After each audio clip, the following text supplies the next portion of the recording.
पाहिलेला आहे. सगळ्यांनी आईचं गुणगान गातलेलं आहे. पूर्ण आई म्हणजे काय, प्रत्येकाने आईविषयी गुणगान गायलेलं आहे. पण बाप स्वतःची स्वप्न बाजूला ठेवून आपल्या लेकरांची स्वप्न जो सांभाळतो त्याला बाप म्हणतात. लढतो, सावरतो, झगडतो, पडतो, तरी पण तुमच्यासाठी तो सावरत असतो, तो बाप असतो. कितीही काही झालं तरी तुमच्यासाठी तो लढत असतो, कारण बाप हा बाप असतो. तुमच्यासाठी तो कधी कधी झगडत असताना गुडघ्यावर येतो, तो बाप असतो.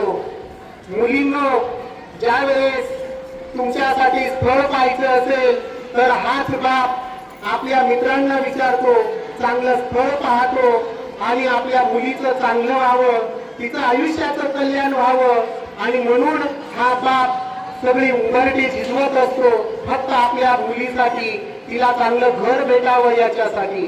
परंतु हा बाप कोणाला दिसत नाही. आणि हाच बाप लहानपणापासून तुमच्यासाठी जे काही करतो ते तुम्हाला दिसावं, आणि म्हणून आपल्या बापासाठी, आपल्या आईसाठी त्यांच्या डोळ्यात कधीही पाणी येऊ द्यायचं नाही, हे या गीतातनं तुमच्या समोर आम्ही मांडत आहोत.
She